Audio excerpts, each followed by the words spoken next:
You know what I just noticed after we were talking about my wife's boobs is she's really good at not promoting them on her social media. Your wife doesn't promote it? No, well, like even if someone said to me, can I see a picture of your wife's, like what she looks like, and she doesn't promote her tits at all. Good. That's a good thing. At all. Under wraps just for beef. Yeah. Maybe the boy.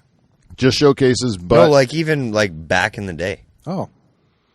Like I was looking for like a beach picture or something. No. Nothing. You're creeping your own wife on there. That's actually, you know what? That's actually honorable. You know what? I've been watching him too. He's been smiling at quite a few things he's seeing on there. Oh, really? A few memories. This is the one thing about Beaver that, people just think of him as this one-dimensional character on a show. Nope. But he's not a one-dimensional character. He's a fucking complex dude. He really is. I got a lot of shit going up in here. Yeah. And the thing that also, you say things sometimes that make you sound maybe like you're not a man that's just got a heart that's busted through his chest, but you're in love with your wife and child. Oh my God. I am.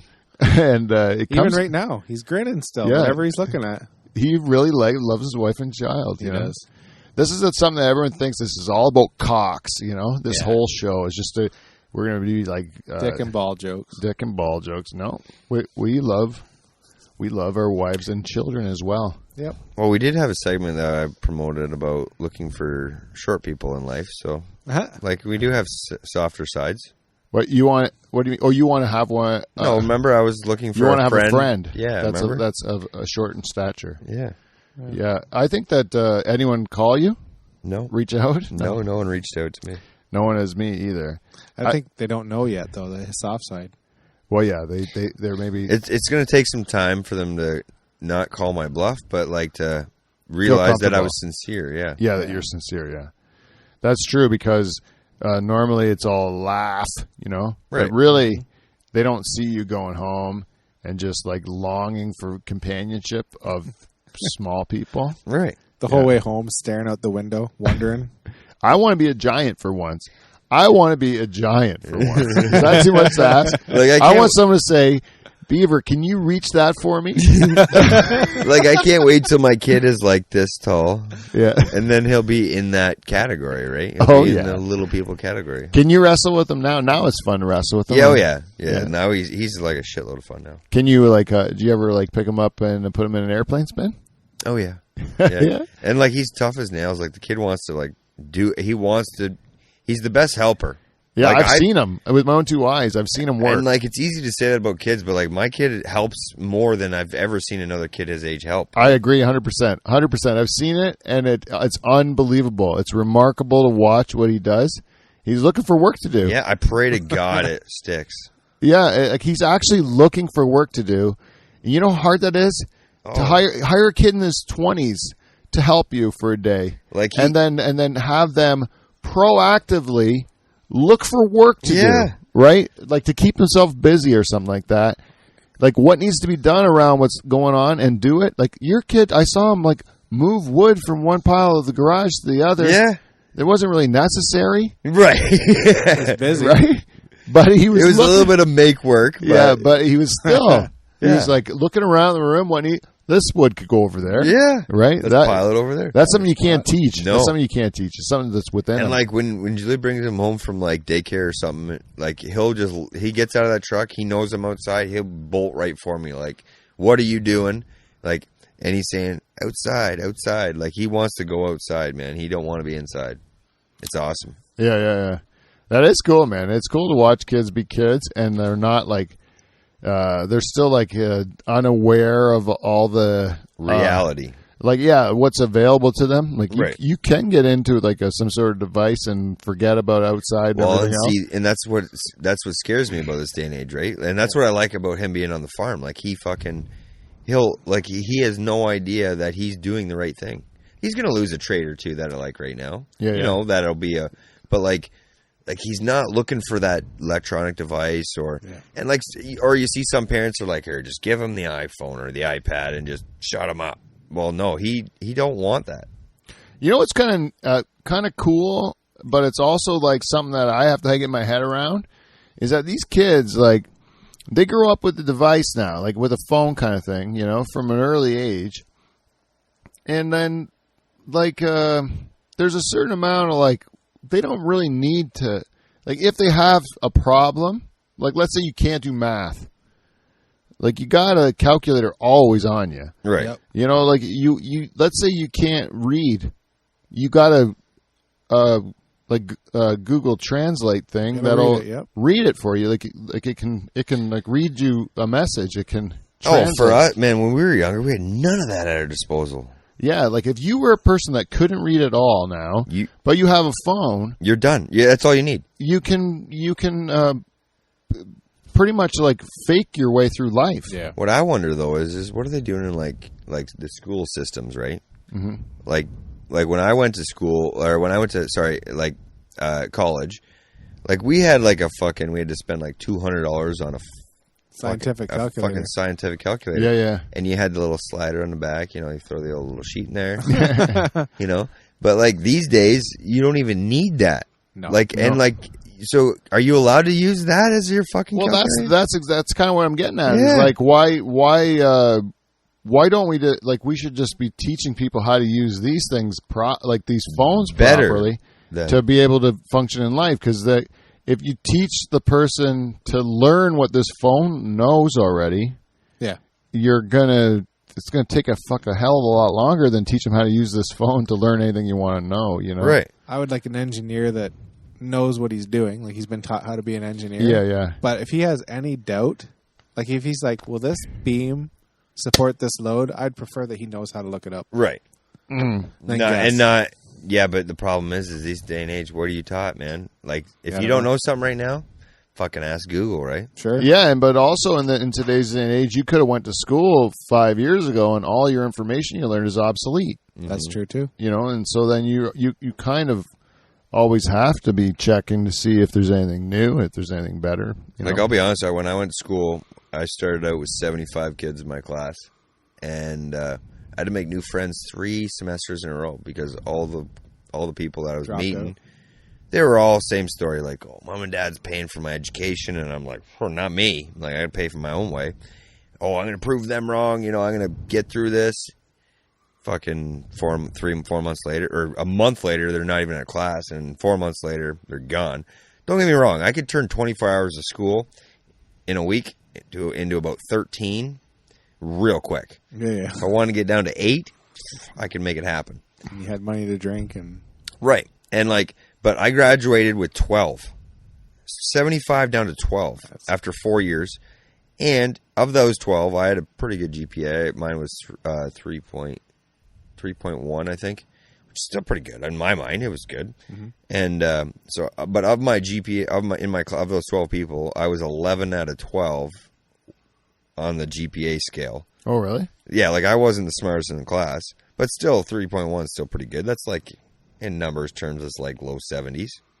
Yeah, but at that point in time, you made it. That's what it is. Right. Yeah.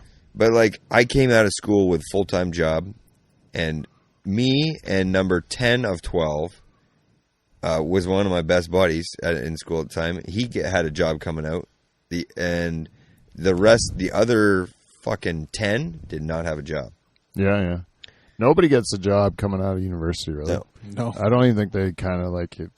They try to manage their expectations to say like, oh no, you're going to have nothing at the end of this, like other than figuring out what the hell else to do. And mine was a co-op program. Like, you had to work, so you built working relationships with businesses while you're in school. Because you go to school, then go to work. Go to school, then go to work. Like 4 months on, 4 months off. Oh, yeah. 8 months on, 8 months off. So how do you not get a job at the end of that? You got to suck? Well, yeah, you got to suck. And you got to just... See, it's not what you know, it's who you know. Yeah.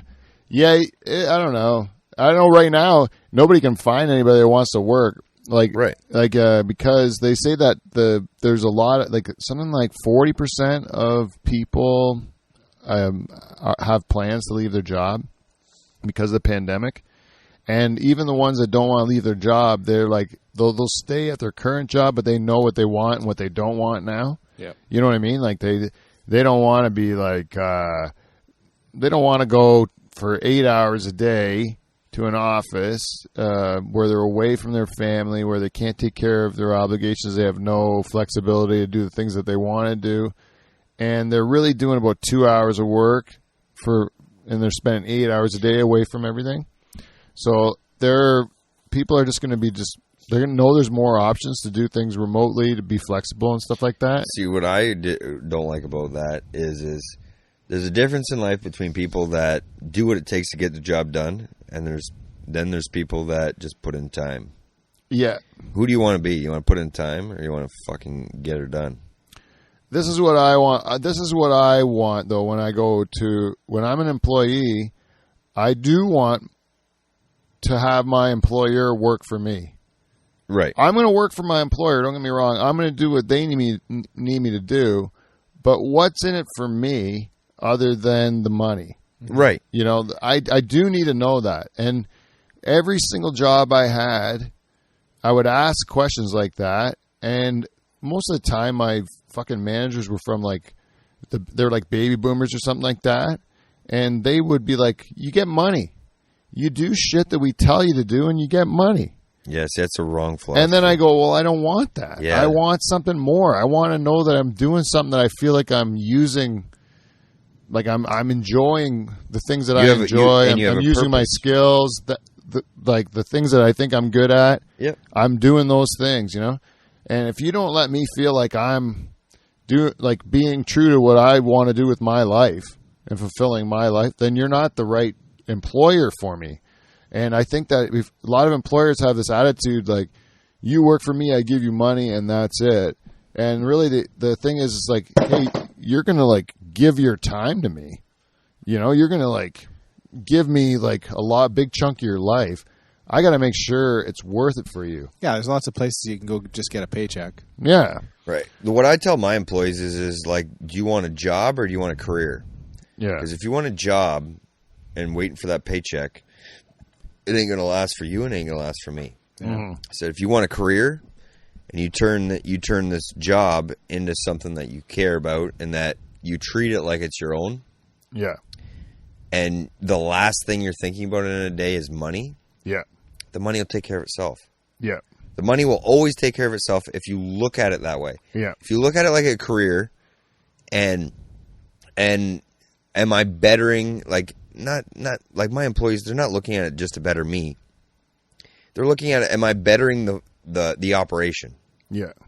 If I treat this operation like it's mine, what would I do? It'll make there's the runoff of those scenarios are endless. Yeah, but if you're saying to your employee listen, we're going to you're going to building a career. You're going to be building these skills over years, and you're going to be able to. You can kind of see you'll start doing this, and eventually, as the operation grows, we're going to need you to move into these other roles that they can kind of see how their future is going to grow with you. Right. How they're going to learn more. They're going to get more responsibility. They're going to, as a result, probably earn more money. But they're also going to be more marketable to work anywhere else as well if they had to, or they're going to be able to, feel like they're at least growing and, developing as a person, that stuff isn't money. No. That stuff isn't money, and it makes a lot of people a lot more happy than the money, because you can give me a raise. They kept giving me raises when I was miserable at my old job. They just kept giving me raises, and I was I just kept being wanting to get fired so bad. I really just want to get fired so bad, and the more I try to get fired, the more raises they gave me. Oh, really? Yeah, they just kept giving me raises. I just kept telling them how, Would you not agree, though, that the communication was horrible? I just don't think that. This is a while ago now. I've been out of the job market for a while now, but because it all starts there, right? But I don't think it was even in their thinking really back then. I think I was a little ahead of my time what I was asking for. Mm-hmm. I don't think that they I said I wanted to work from home. I don't see the point in going in an office. I feel I could work anywhere in the country from my home because I had good internet. And then they didn't see it that way. Now they probably do. Yeah. But but they didn't then. That was unheard of. The boss had to see that you were in there at 8 and leaving at 5 or whatever. And that guy, those type of people are idiots. You're getting a person to see that they're like, I'm playing solitaire, clearly playing solitaire, Minesweeper. I'm not working. It's based on, your life was based on perception, not reality. Yeah, they just want to know they own your time, and they want you to sit there. I'm like, you know what you're doing? You're just demoralizing me. You're right. And I'm going to use you. I'm going to lie about my expense claim every month. I'm going to like I was taught that by this guy Keith Dixon, who's since passed away. He was he said as soon as I started at this company, he's like, listen, I'll tell you right now, I don't train people. I don't train people. I have like a couple more years left of this shit, and I don't train anybody. Like, you're on your own. Ask me a question, fine, but I'm not here to train you, right? Figure it out. But he goes, I will give you one tip. If you need to buy something for yourself, he says, just do this. Figure out how much they pay you per kilometer. Let's say it's 40 cents. Right. Right? Then you take let's say you're buying something that's $100. You divide it by 40, that's 40 cents. Then you know how many kilometers you got to drive. Then you just add that many. You add 5 kilometers to each trip until that's paid off. Then you take a little loan for the guy. He's telling me how to do that, right? And I was like, okay, yeah, I'm going to do that. Because you don't get taxed on expense claims, right? Nice. So you just put in your expense claims. They're bullshit. The boss approves it. You get like cash for nothing, right? And I did that and very successfully for a long period of time. But the first time you were probably a little nervous. The first time? No, it was coming from a guy that like looked like he'd been doing it for a while. Even better. And I was just like, I had seen how the company, like when I started, this is when I started, like in the 90s, right? So like it was a lot looser. Right. It's not probably anywhere close. You probably can't get away with any of that shit now. But like, you probably can't buy a packet. It was very loose. Gas station. Like I literally would put down farm calls. Like I would do different themes, So I'd go. I got a farm call to Hogan, to Savage, Steamboat. Really? Like I would make up farmer names. Rotunda. Yeah, Rotunda. Yeah, Snooka. I'm doing a snook alone. And then, and like nobody would like question it. And just like, okay, there was another couple $100. Like you just Jello spending my, like I shouldn't admit this, but I don't know if it can come back at me. It's too late. Too late now. I'm gone forever. But those are great days. And then, like, you could also, at the very beginning of my career, you could go boozing with people. Like, if you took a person out to lunch, you could just get drunk with them for the afternoon and say it was, like, business networking, Yeah. Business-oriented. Yeah. I used to see that all the time. Like, there was one guy, I don't know, he's probably still doing it. I don't think the guy was ever going to quit. But I don't think he ever paid for a lunch. He would just plan a call with one of his, which became his friends because he ate lunch every day with these people. Yeah. Then it's like you're eating lunch with your friends for 20 years. Sounds like an episode of Mad Men. It does. Yeah, like that's basically what. Yeah, man, it wasn't too far off of that shit though. They fucked like those guys were. Well, I remember at a training thing one time. There's this like old school manager that like was there to teach the training, and then we all went out afterwards. He brought us to this. We're at this bar playing pool. And he bought like a ridiculous amount of pitchers of beer, and then 2 of every appetizer on the menu. Really? Comes out, yeah. That would have been an awesome time. That was great. And then we went to strip club after, and like this is like all on the tab. Well, I don't know, but I know that I don't figure this guy's paying for everything. Like it's got to be the company. You didn't have to pay for it, so I didn't pay for it. No, it was all free to me. That's why your bank card fees are so expensive. Oh yeah, exactly. And they would sit there and say, "This is lame, man." Back in our days, we used to have like way more fun, and everybody's going to bed. What, this course? And then you see the guy the next day like teaching the course, and you were out drinking with him until 4 a.m. These guys were like, and they were calling hardcore. They're calling out lame. Yeah, like they were because they were saying it was just like 4 of us. Where's everybody else? We should take a first-class flight to Florida every night. Yeah. Going to the strip club with people you work with is probably awkward. It's weird, man. Yeah, like weird. As in you don't want to be yourself. Well, no, you can't do anything. You're like, this is like evidence against me too. Like, just because I'm sitting here, right? Like Pete's just bouncing in his chair, like, come on, let the devil out. Come on, let the beast free. Somebody. And you can't. But you keep booking corporate courses in hotels near the airport. Yeah. What's gonna happen? What's gonna happen? Yeah. It's too easy. Too easy. Yeah. Anyway, we should start this show, eh? Meant to be, sure. We haven't started it yet. We got to do this thing. I don't know, Beaver, you remember what we do? Let's hit it. The theme song. Nice.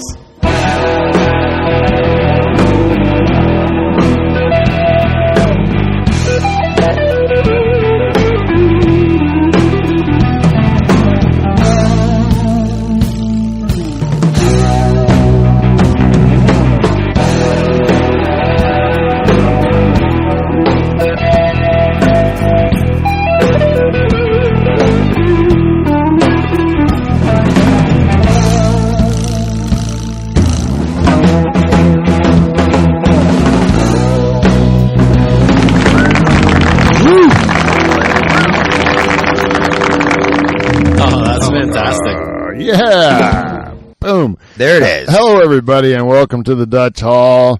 We have a great show here for you tonight. We have the All-Star cast of Season 8 here in the house, and I think we got a really good show, too. I actually got to do comedy this weekend, and we got some real stories about really crazy people that I got to tell jokes for.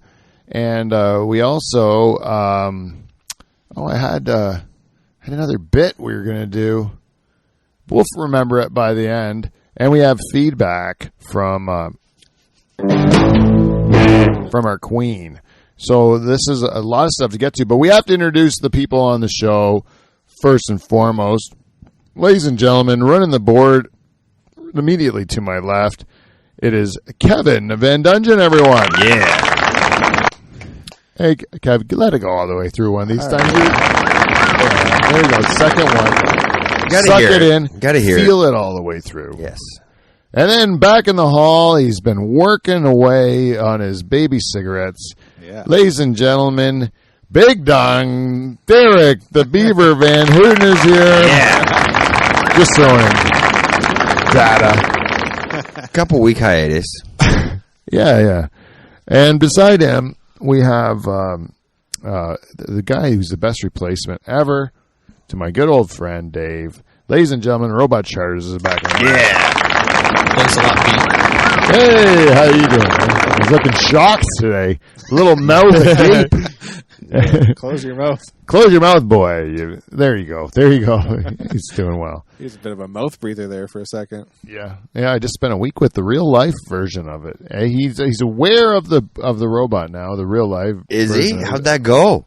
What? How did that go? He hasn't met him yet. He stayed out of the hall. He says he's not ready to meet him yet, but he does know that there's such a thing that exists. He says he's still oblivious to the whole thing because he won't even go look at my social media because he doesn't want to see anything to do with it. And he goes, he wants to come into the hall and be introduced properly to 1.0 to 2.0. Yeah, so we'll see.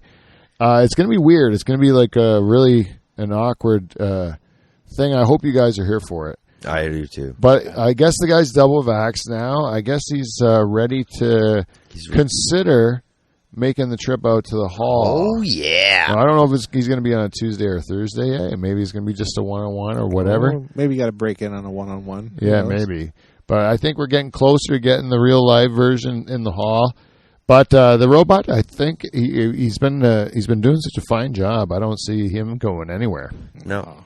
And let's all not forget the host of the show. Yeah. Oh, yes. And me, the host of the show, and two-time President's Club Award winner, Pete Van Dyke. Yeah. I've been on these orange IPA things or whatever, these hazy IPAs. A little flavorful. Yes, I'm looking for a Dutch Hall beer to brand. You know what I had the other day? I had a Bud Light Mango. Bud Light Mango? It was seltzer? delightful. Yeah. Really? Did you have to like swish it around in your vagina and then push it back into the glass? I had to pull the panties up a little bit. But it felt like, it didn't feel like I was drinking beer. Was it a beer one? Yeah, it was Bud Light Mango, and but it tasted awesome. It's like a Rattler or something like a. I've never really drank a Rattler or anything like that, or White Claw or anything, but it fucking tasted like a flavored drink. Like, it didn't taste like a beer. Oh yeah. That's the same as these things, whatever they are. They taste like oranges to me. That's what it kind of, it tasted like an actual mango. Yeah. Yeah. That's good. I want to get a Dutch Hall branded beer. I would be like, I want it to be called Dutch Hall Orange IPA, and it's like Dutch orange, you know, and it's a beer like looks like this. We can't see through. Yeah, orange. You know what really tastes good in orange beer is, or not orange beer, but Kronenberg Blanc with an orange in it. Fuck, it tastes good. Or Rickard's White, and it looks like that with an orange in it. Yeah, or Rickard's White with an orange in it. Yeah, that's good too. Yeah. Yeah, but this IPA thing or whatever, these hazy IPAs, I guess it either tastes like citrus or it tastes like flowers, like the whatever. I like the citrus one, and if I can get a beer like that and put Dutch Hall on it, then I want to brand it and then market it. I think that's enough. If I say to a brewery, I'm like, hey, you put my name on one of your beers. Just supply me. And then I'll promote the fuck out of your brewery and this beer, and I'll try to sell it even when I go do live shows. Yeah, I like it. You don't have to pay me anything other than beer supply. Like, yeah, you're supplying me with the beer, and if I sell the beer, I can sell for whatever I want, right? Yeah. But I think it's a deal that they should. You're not asking for a lot. Like I'm giving them. I'll be promoting them and pushing their product, and they just have to like change one of their names, which has nothing to do with anything, to something to do with me. Well, you're not necessarily change the name. You just want to add a nice little asterisk on top that said Dutch Hall. It could be an orange IPA already, but just a. And I would like it if they would put like a full size statue of me at their brewery. But that's it. Or have you swim in the vat. Yeah, that's it. I swim in the actual vat of beer. Like that beer tech or that deer or dog flea beer on The Simpsons. Yes, there's a dog swimming around in the beer vat. There's a hint of my musk. I'm not gonna lie, Pete. You're on a good thought process here, because like just look at Spit and Chicklets. Like they got the fucking Pink Whitney. Yeah. And all it is a fucking pink lemonade and vodka. Like, listen, I can go do a whiskey as well, or something like that. I know a lot of there's a seasonal. You get a wintertime, get a nice whisk. Maybe have a nice hot toddy around the holidays. I'm not against anything. I will push. I just think that booze would be a nice fit. Our audience enjoys booze, and then they're all waiting to get back into her. And then. You know, you're not. It doesn't hurt to have a person like push your product. It's not costing you nothing, right? Nope. So I think it'll work. I just got to find the right brewery. So if you know anybody, if any of the listeners out there saying, you know what, this brewery would like to do that, we got to get a Dutch Hall beer going. Yeah, I think that's good. And I also am working on finding a merch provider. I want the right T-shirt. The next T-shirts I make, I want them to be like nice, like comfortable, like sweet feeling T-shirts. So, like, you know, I got one from Fight Stories podcast. Okay. It's great, so comfortable. And then, so I'm just going to copy that, like, brand a shirt or whatever to get the same shirt. Get a nice hoodie going. And maybe a hoodie, maybe a nice hoodie. You know what would look cool is on the hoodie, on the brim of the hoodie, go live from the Dutch Hall on the brim, right? Yeah. And then a symbol on the back, and then just nothing on the front. Like make your whole advertising piece on the whole back, not just a little. I had it that back. It would be my face and body, and then you zip up the hoodie like, you know, one of those like skeleton things, but it would be like me, just my face, and people could, or maybe charters. What about a T-shirt that just says 2 times? Yeah, it's actually what I wanted to really do is find one of these like things where you can just put out as many T-shirt ideas as you can, and then they just make it on demand. So, like, if you ordered one shirt, then you'd make it, and then I wouldn't have to.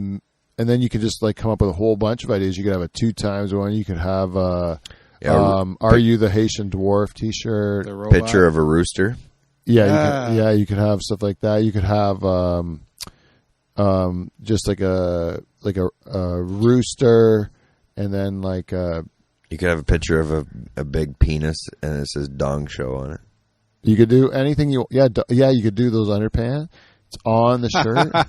I'm just kidding. I'm just fucking. Right, Dong Show underpants. Like yeah, and then you like anything you wanted to. But my merch that I actually want to make is the I heart dick jokes. I just wanted to have a T-shirt that says I heart dick jokes, and then that would be the one I can sell when I tour. Because then kind of like I Heart New York, like I Heart New York, but it would say I Heart Dick Jokes. Just a white shirt with black I Heart, red heart, and dick jokes, and that's the whole shirt.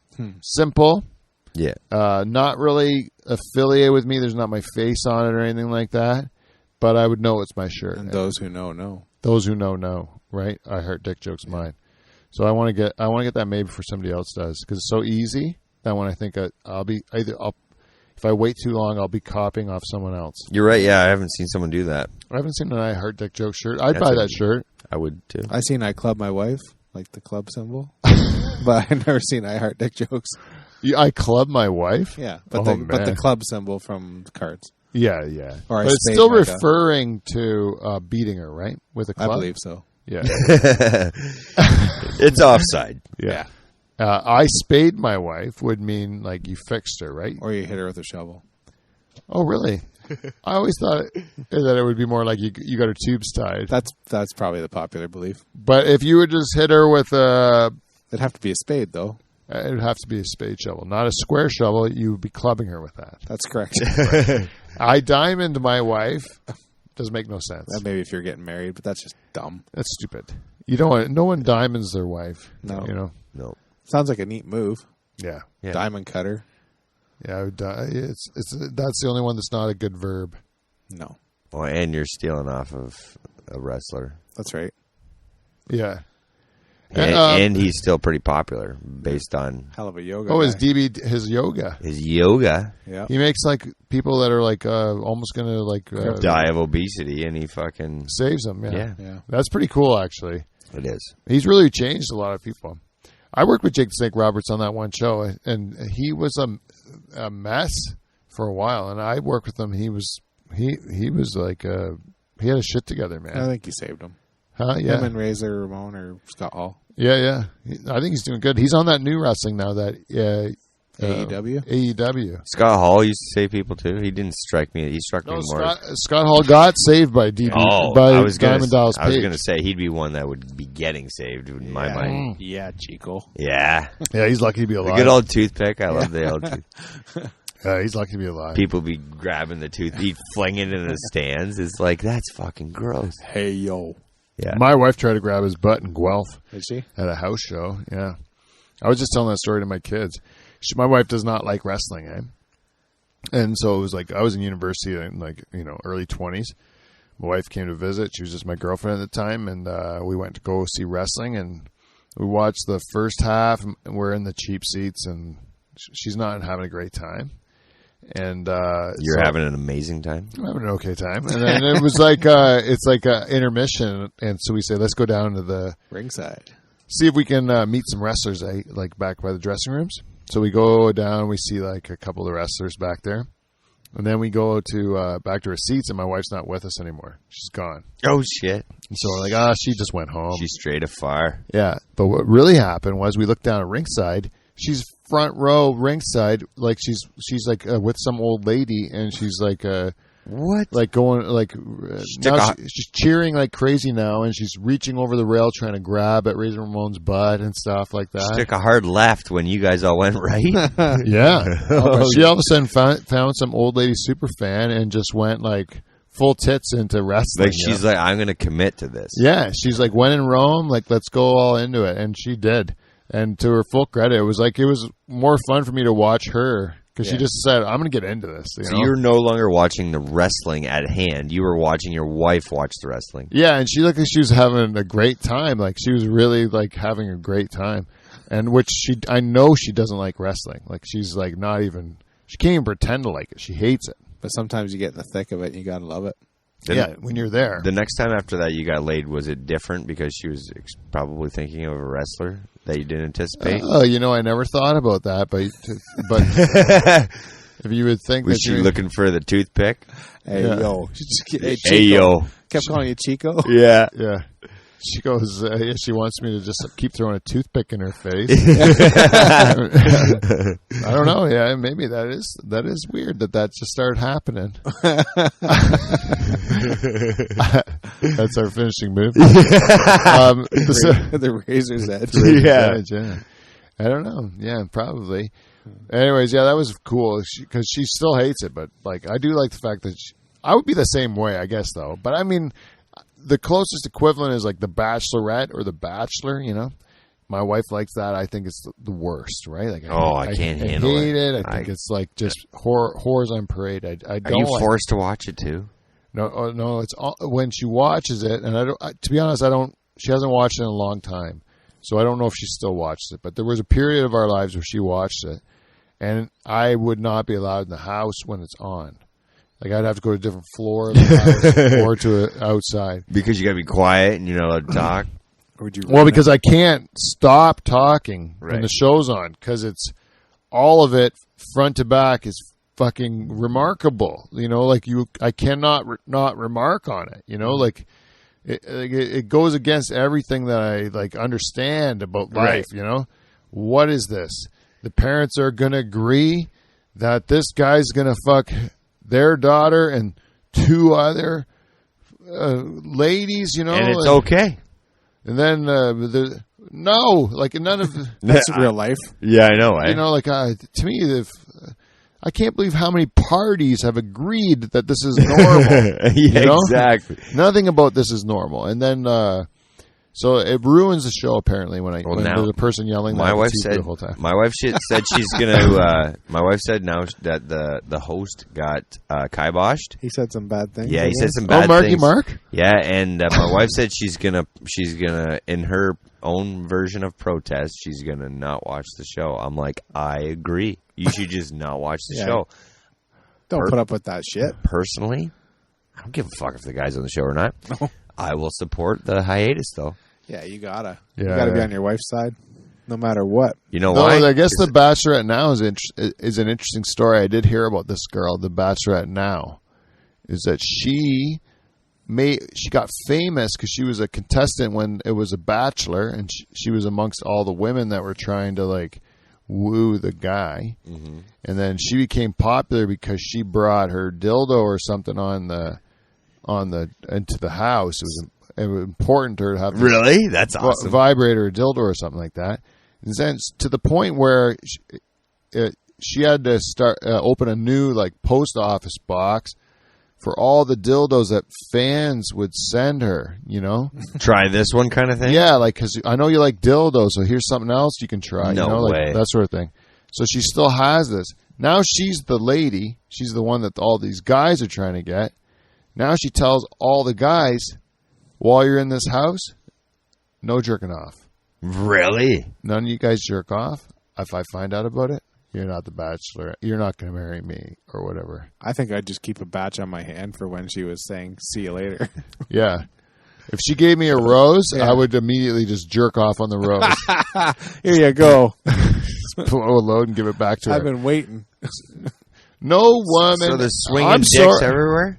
I know people in my life. I know people in my life where their wife or girlfriend or significant other, whatever it is, have like laid down the hard law that masturbating is as good as cheating. Like they've said, like it's the same. I've heard of that before. Wow. That's quite the, that's a stretch statement. If I'm going to say this, okay. To anybody out there that's going through this with anyone, if you're listening to this program and your significant other is saying masturbation is as good as cheating, if you're going to go like masturbate to pornography or whatever, it's as good as cheating. I'm going to say this, okay? Then that person that says this to you has to do whatever you want them to do. That's a good call. Right? So if I'm going to give up jerking off, let's just say this scenario let's say my wife comes and says, Pete, you can't jerk off anymore. You can never masturbate. You can never pleasure yourself again, or we're through, or whatever.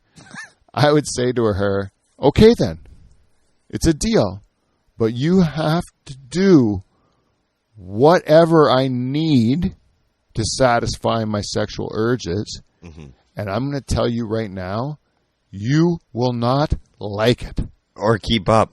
No, because you're coming home from work, you're tired, you are giving me a blowjob. That's how it works. Yeah. And guess what? A couple hours later, I actually smoked a joint in the Dutch Hall earlier. Got me a little horny. I feel like I got some nervous energy. Why don't you just give me a quick blowjob? Again, it was only been an hour and a half since the last one. Yeah, I'm going to need 3 or 4 more before I go to bed tonight. I am a man. Yeah. You need to understand, you're never going to keep up with me. Ever. I am doing you a service by jerking off.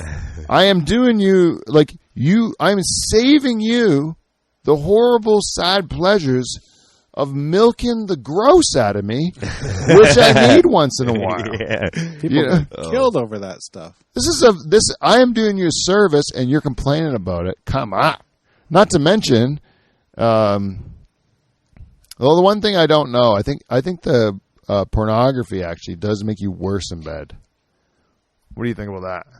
I was just wondering if you were going to be allowed to look at pornography while your wife was doing what she needed to do. Because you were not allowed to masturbate. No, I think the pornography is the problem more than masturbation. I think if the guy was, I'm thinking about these people who actually have it. I don't think if he was just masturbating to his thoughts. That's what you used to have to do. Yeah. God, who could do that now? You know? It's like, who could do that? Who'd want to? Who'd want to? My thoughts are just boring. And then your thoughts trail off to something unrelated. No good. Do you ever like your standards when you look at pornography? Don't you think that it's amazing how high they are? And then every once in a while you make a choice. You're yeah, this one who's clearly not the best of the group on the page, but I'm going to stop at this one because there's just something about her. Let's just give her a shot. She looks like she's having more fun than the rest of them. She's not as attractive.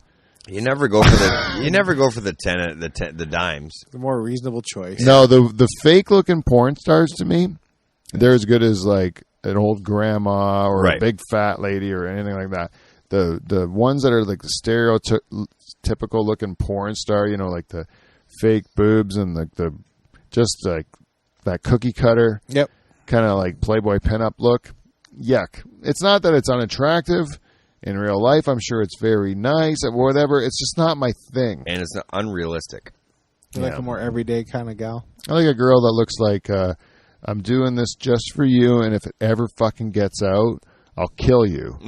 Right? That's the type. I'm like, that's like a girl that's you're not supposed to see that ever. She's a good sport. Yeah, she's doing this for her husband, and then he betrayed her. I think that's good. And I feel bad for her, but I'm going to keep watching anyways. Yeah. I don't like it. I don't like someone taking, I don't like any of those, any video if it's a greasy old Eastern European guy who's coercing you into something, or if a girl's stuck and needs a ride and the guy's or if it's you're this girl's she just needs a little bit of money for drugs or groceries. And you're yeah, I don't like that. I like the illusion that it's a vacation, and this girl's saying, okay, it's a vacation, so I'm gonna invite. I picked up a girl at the hotel lobby bar, and me and her are gonna fuck you, and you can film it. Because it's your birthday. You don't like the girls that have been tricked into it in any way, shape, or form. No, I like the illusion. I know it's all fake. Yeah, everything is an illusion, except for all the step family stuff. That's all real. Yeah, a lot of families going to porn, right? Allegedly. None of them look alike. Family business, eh? Well, I guess they're all steps, so. Yeah, steps. So a lot of divorce. Children of divorce. Yeah, I don't know. I don't understand that.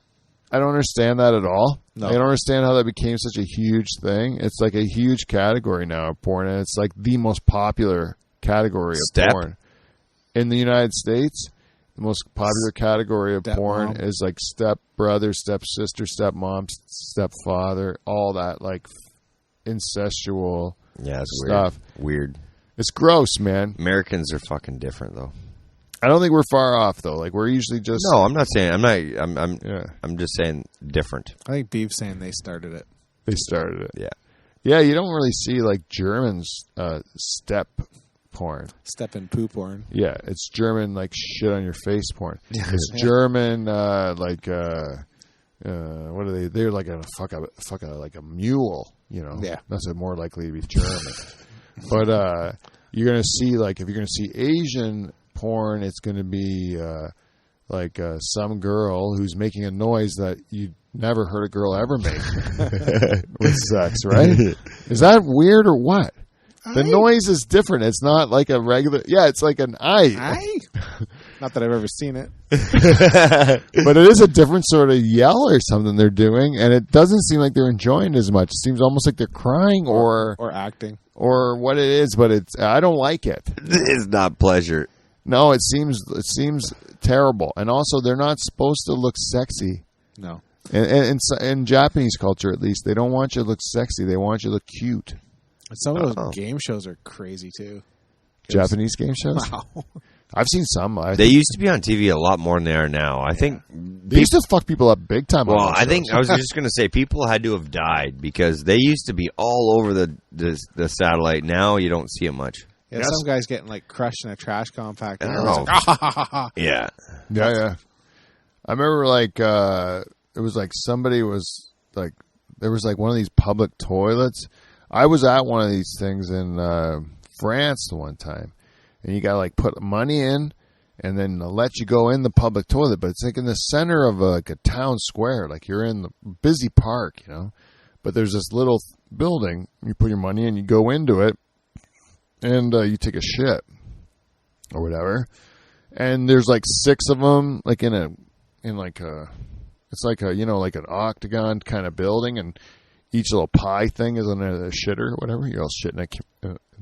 Anyways, so the Japanese version of this one, there was like a guy that went into one of these things, and then all of a sudden the fucking like curtain drops. And the whole like exterior wall of this thing is like a two-way mirror. What? Right? So the guy in the bathroom can see everybody through the two-way mirror. Oh. So it looks like it's a window. Oh, he thinks he's being watched. So he thinks the thing drops, and even though he can just see the street, they can't see him. They'd see a mirror. He thinks like, oh my God. Like, so you get to watch his reaction. So you watch the reaction. But they're showing the guy taking a shit and then reacting. Like they have a camera in his shitter. So fucked up. So it's like Just for Laughs gags, except it's the Asian version. Kind of, yeah. Yeah. But they always go further. Like it's like they don't have lawyers and they don't value human life. No standards, no. Yeah. That's not going to pass standards. Oh, that's okay. Yeah, it's very good. It's very good. I highly recommend it. I love foreign television. Uh-huh. I like download the apps to watch British television all the time because to me British television it makes me laugh because it's they do things that we can't do here, like we can't get away with, and a lot of times it seems like they have real people, and it seems like they're real. Like it doesn't seem like they're like a bunch of beautiful actors and actresses or whatever. Mm-hmm. It seems like they're just like a bunch of like actual ugly people. And to me, I like that about British television. And I love Mexican soap operas because they're like over the top and they're great, you know? You don't find yourself staring at the subtitles? No, I don't even like care about what's going on. I like to figure it out without subtitles to just like watch it in Spanish and try to figure out what's going on based on the overacting. And then you do follow the storyline. You can follow the storyline. I have a hard time watching anything with subtitles. I end up stuck on the subtitles instead of watching the show. I know that's how I thought about with that movie Life is Beautiful. You ever heard of that one? No, I haven't heard of that. It's like a Roberto Benigni. It's about it's an Italian movie. It was nominated for like Best Picture. And I think he got Best Actor for it, which he didn't deserve. But the Roberto Benigni, so it's about this Italian guy. He's like Jewish, and then Italian guy, but he's Jewish. I don't know why. Yeah, he's an Italian Jewish guy, and then he goes to a concentration camp with his kid, his little boy, and the whole time, like he wants to convince his boy that. The boy that he's just like in some sort of like summer camp, like what? It's like a fun thing. He's like, hey, if I pretend we're not like at a work camp where they're going to murder us all, then like I'm just going to pretend it's like he's goofing around with the soldiers. He's pretending he's like to make the kid laugh, and then eventually they murder him, and then the kid is sad or whatever. And then that's the movie, right? But it's all in another language. It's in Italian. So I was like going to the theater to watch it, and I'm like, this is fucking impossible. I'm not going to be able to read the whole time, like it's too much. But then it turned out I didn't even think about it. And now my kids put subtitles on everything, and I can't hear fucking nothing. So if I don't read subtitles, I can't hear anything because nobody will shut up most of the time. Oh, really? Like it's a loud house I live in, and I got vaulted ceilings in the one room, and it's echo. Yeah, I think I gotta put. You can put like a little like what do you call them? Baffles? Like a little vent. Yeah, they're kind of like it's kind of like a just a corner like a corner like what do you right angle, whatever you call that, like a right angle. Change the direction of the sound. And you just you it's just like what I mean. Like it's just like square. A piece of metal or a piece of something that is just like a right angle, and you'd screw the one thing into your wall, and the other thing would just hang down by that little bit. I don't think that would be aesthetically pleasing. It's not aesthetically pleasing, but apparently if you do that in like strategic spots, then it'll like break the thing up. But if you have like a smooth ceiling, it just echoey and bounces. It makes it incredibly loud, and I can't hear myself think. So without subtitles, can't fucking figure out what anything's going on because everyone's just yapping all the time, and I can't hear what's going on in my programs. Maybe you should carpet your ceiling. I would love to shag carpet. Yeah, man. God damn it! I wish the 70s were every year. I wish it was just nice orange, yellow shag carpet on that ceiling. Yeah, no more echo. I love the 70s, man. If I had to pick one decade, that's my decade. That's your decade. 70s, yeah. 70s. Imagine the shit that's caught in carpets. From the 70s. Oh, fuck. The stuff you'd find in shag. Oh, it would be like there'd be some car keys in there. There'd be definitely some jizz. Yep. There'd be lots of food, lots of crumbs. There'd be some crumbs, yeah. Yeah, there'd be some crumbs. Slice of pizza. Maybe some ambrosia. Might find some ambrosia from the 70s. Yeah. What else was big in the 70s? Those spikes, those hair spikes.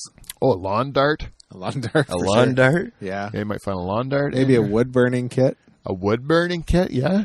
A nice wood burning kit. For sure, there'd be one of those in there. Oh, I had a wood burning kit. Soldering gun. All stuff kids should play with. Oh, yeah. Like a bag of glass. Bag of glass. Here's some marbles for your toddler. Yeah, we got to do, we should do this segment, that we call feedback. We got feedback. We got feedback. It's feedback.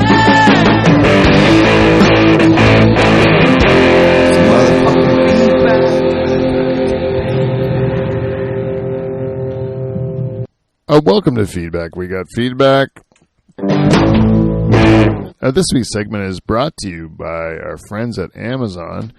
If you'd like to go to our website, livefromthedutchhall.com, and you click on the Amazon banner, you do your Amazon shopping, and guess what? We get the money. We get not all the money, but we get a little bit. And then that's a little bit less money that goes into Jeff Bezos' cock rocket ship. that just got landed in space. Yeah. And when are those guys going to die? Someone has to die. Someone has to die. There's an astronaut that always dies. One billionaire has got to die. I thought it was going to be Bezos for sure today. Is that going to be another segment? Which billionaire is going to not make it? Which billionaire dies first trying to outcock the other one? It's got to be Bezos. Got to be Bezos. Is the Virgin Records guy doing it now too? Yeah. Yeah, he did it already last week, and his spaceship looked fucking cool. Yeah, like it did. A record?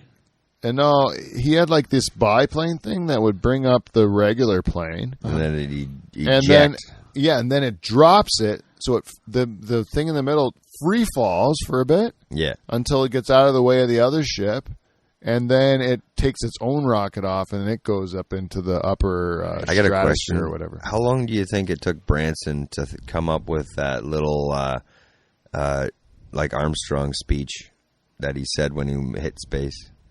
Oh, I never saw it. Oh, he's like, "Hey, children, you know, I was a child once looking at the stars, and now I'm in the stars," like something like that. Oh yeah, him and Barack Obama made it when they were swimming together. Probably.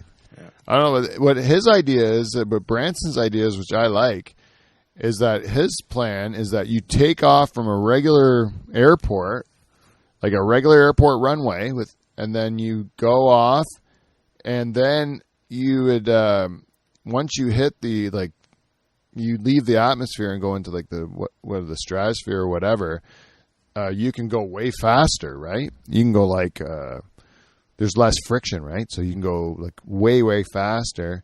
So his idea is to actually do it for commercial flights that you can get from like London to Shanghai in 3 hours or something like that. Probably less fuel too. Yeah, and you're able to like take off from an airport, Really? then do your thing, and then land at an airport again. Trying to minimize air traffic. Yeah, by going into a part of space that's no one travels in right now, and there's less shit up there, so you should be able to go super fast. So you should be able to travel the globe faster. That's his idea. He did. I seen the video of him like unbuckle. Like everybody's unbuckled already, right? They're all floating. Yeah. And then I seen the video. It's almost like he's like, I don't want to do it. I don't want to do it. I don't want to do it. Like he's like, and then he unbuckles, and then you slowly start seeing him float, and he's like, almost like he didn't know what to do. He hit the roof of the fucking plane, and he was like, "Fuck, now what do I do?" That's the way he's gonna die. Fuck his head and have an aneurysm. Yeah. Like I don't think Musk is going to space, is he? He's busy. I think he's sending people. Like he wants to go to Mars, but he's not going to Mars. No. Like I think that like his ship is going, and there's astronauts on it, and they're interacting with the International Space Station, and it's like still part of a greater program for space exploration, and it's not to do with him. See, I think he looks where those other two dudes are like doing it for them. Oh, it's like a bucket. It's a bucket list for them. Like a pissing competition. Too, yeah. Whereas Musk is like, I need to be on land, and I need to figure all this shit out for you people. Yeah, he's like, we should be a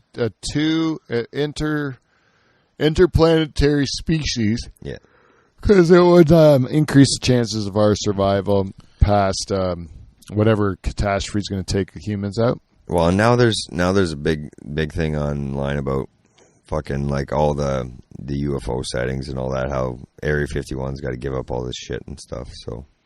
The UFO thing is like confirmed, right? There's actual UFOs and stuff, and that they've like there's nothing that anyone can do, right? No, like so, like that's one of those things. Like when it comes to UFOs and aliens, if they found us, we're fucked.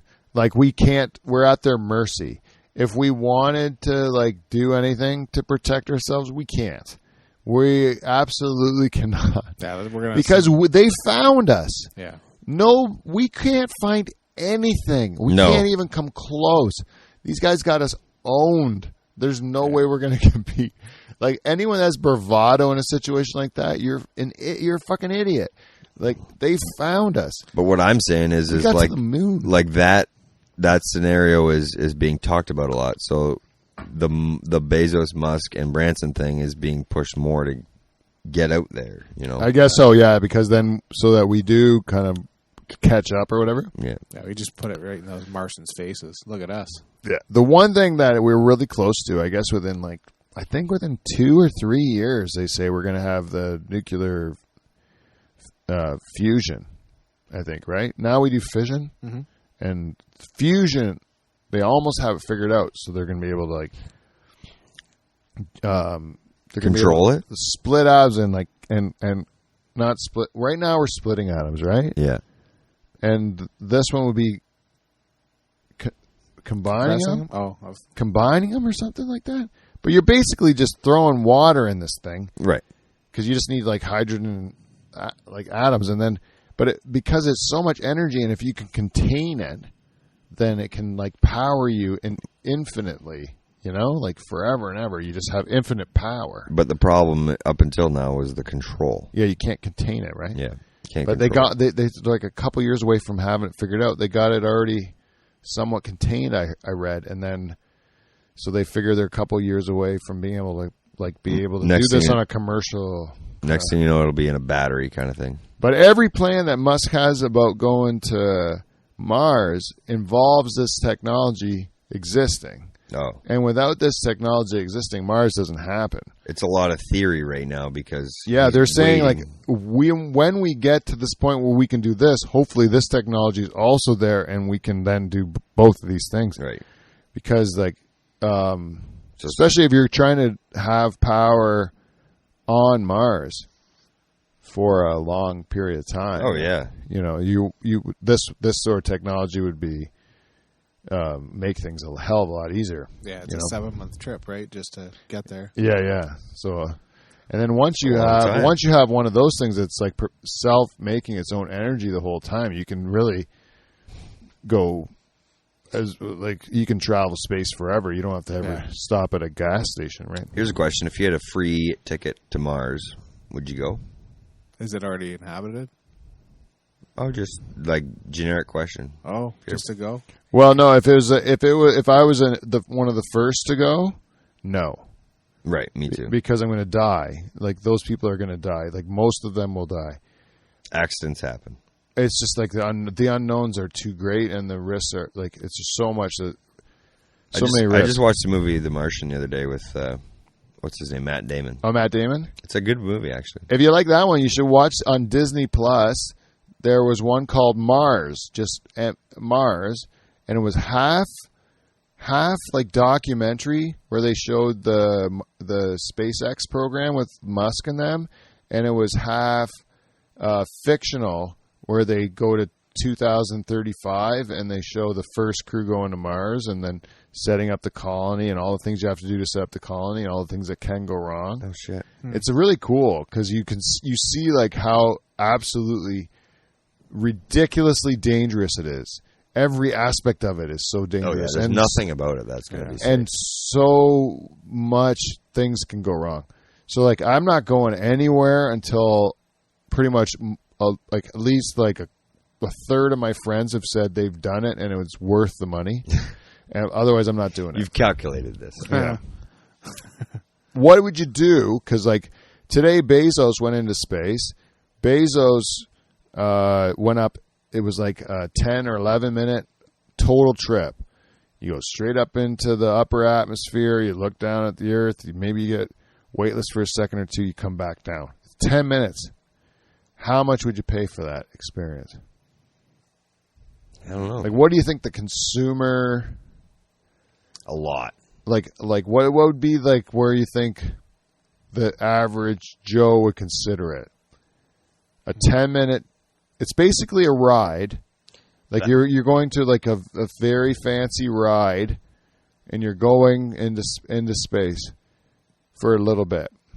10 minutes. That's it. 10 minutes. The average person, the phrase 10 minutes sounds like no time, right? Yeah. It sounds to the average consumer, they'd be like, I wouldn't be spending more than $1,000 on that. I was thinking $1,000. That's what it always comes down to. $1,000. You could do it for $1,000. And I was like, would it be a ship full of 100 passengers? Right.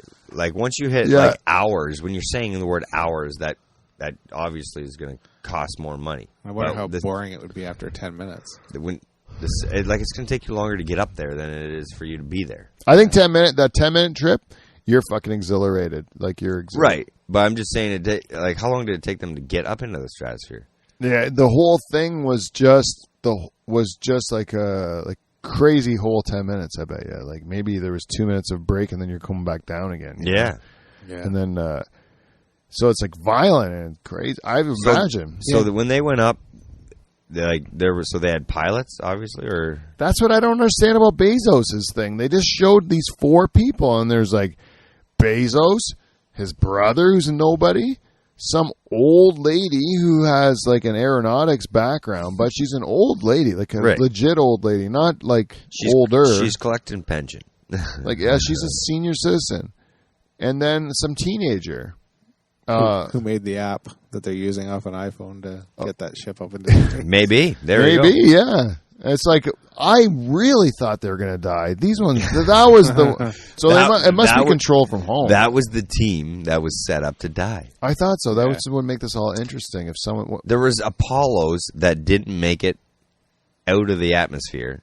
Oh, man. Like, so many... Of astronauts full of talent. Yeah.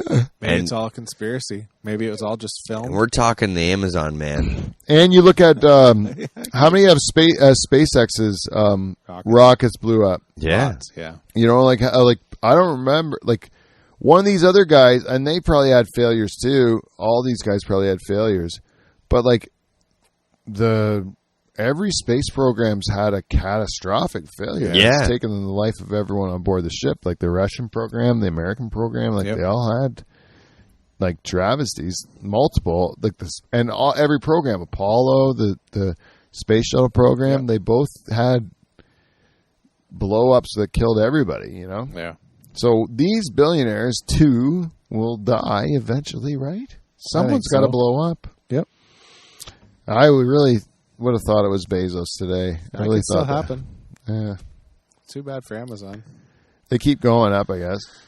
But that's the Amazon ad. I wondered how we got there. And then, BetterHelp. If you have something that's holding you back in life, or you got some problems, you can always go to betterhelp.com/Dutch Hall. That's betterhelp.com/Dutch Hall. BetterHelp.com/Dutch Hall. I said 3 times.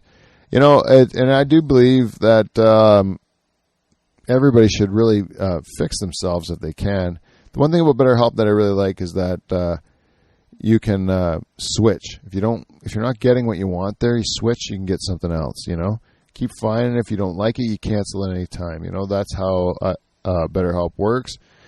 So what's the harm? You know, you can do it. It's cheaper than regular offline counseling. It's not a click for a better tomorrow. Yeah, you got it. That's better. HELP./Dutch Hall.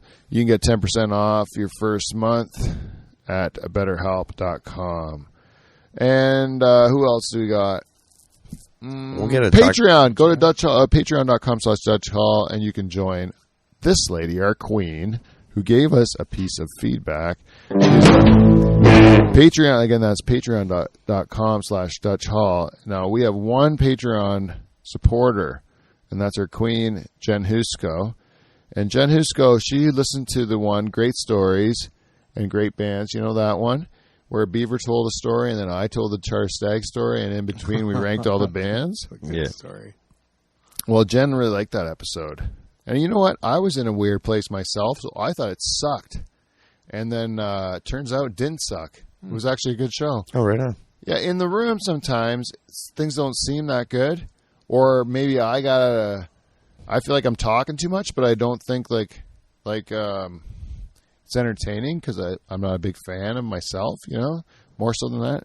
And then all of a sudden I get a message like this from Jen. It says, "They sure were great stories!" ! You know, I'm like, oh, I thought that was we bombed. And then he goes, "I'm sure there's more to tell. Seems short, and I didn't want it to end." And that was not a short episode. It was a regular length episode, but she thought the whole episode seemed short. But when you got good stories going on, but there really wasn't much more to tell. No. Especially in the one story. Like, Like, Charters put the thing in her mouth, and then we took him off the stage. We wiped him down with paper towels, and then he complained that his crew shirt had paint on it, and he missed his. Teresa's going to be mad at him.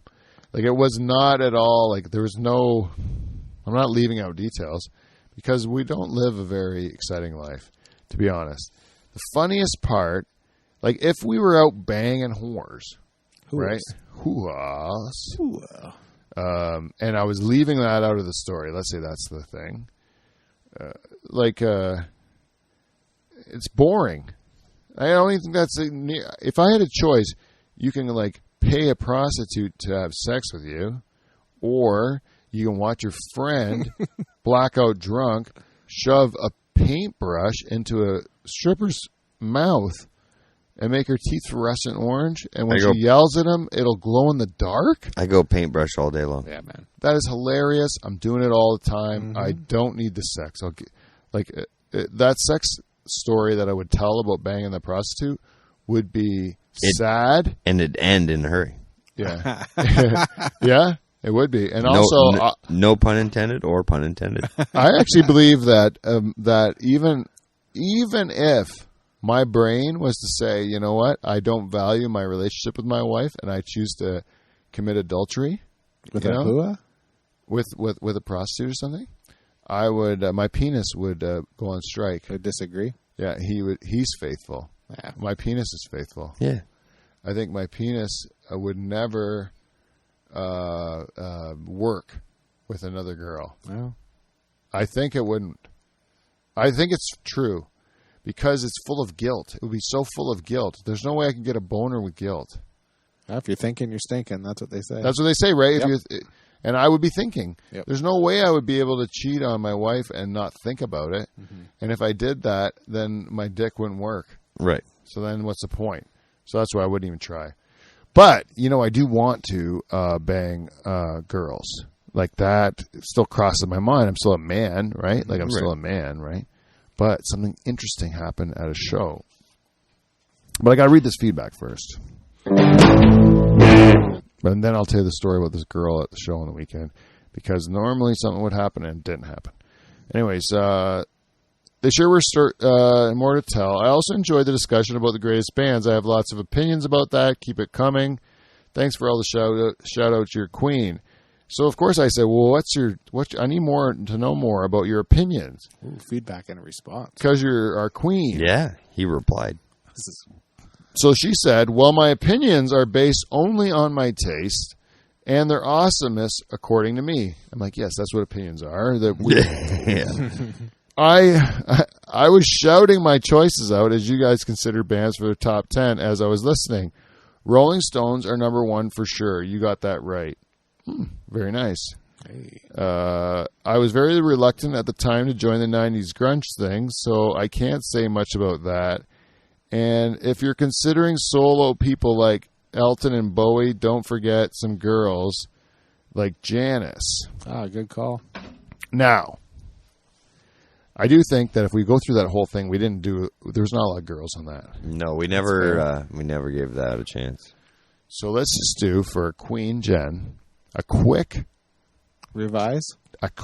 top 5 female rock acts. All right.